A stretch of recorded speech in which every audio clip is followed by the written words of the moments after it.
Côte d'Ivoire, adhésion d'Alassane Ouattara à la proposition de loi de Yasmina Ouénia. Pour plus d'informations sur ce sujet, retrouvez-nous après le générique.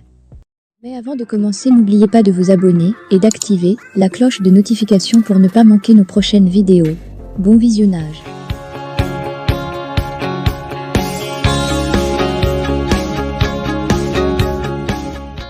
À la demande du chef de l'État, Alassane Ouattara, le Parlement ivoirien s'est réuni en congrès, ce mardi 25 avril 2023, au Palais des Congrès du Sofitel Hôtel Ivoire d'Abidjan Cocody. Au cours de ce congrès, le président de la République a adressé son message sur l'état de la nation devant les députés et les sénateurs, tel que prévu à l'article 114 de la Constitution. Se prêtant à cet exercice, Alassane Ouattara a évoqué des sujets relatifs à une proposition de loi récemment déposée sur le bureau du président de l'Assemblée nationale par l'honorable Yasmina Ouénia.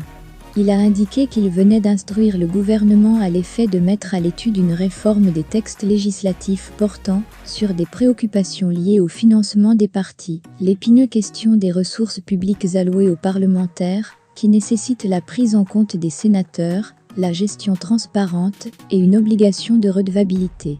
Cette adhésion du patron de l'exécutif à la proposition de loi faite par la députée Yasmina Ouénia a été relativement bien ou mal accueillie par les élus en fonction des intérêts personnels des uns et des autres.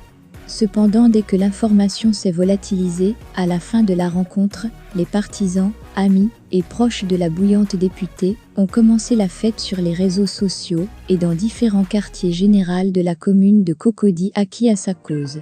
Ils saluent selon la plupart d'entre eux une belle victoire hautement politique.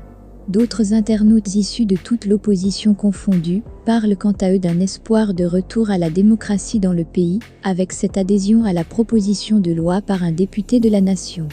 La suite nous situera, si oui ou non, la proposition de transparence de la gestion des fonds alloués aux politiques se prise en compte selon l'entendement de la députée.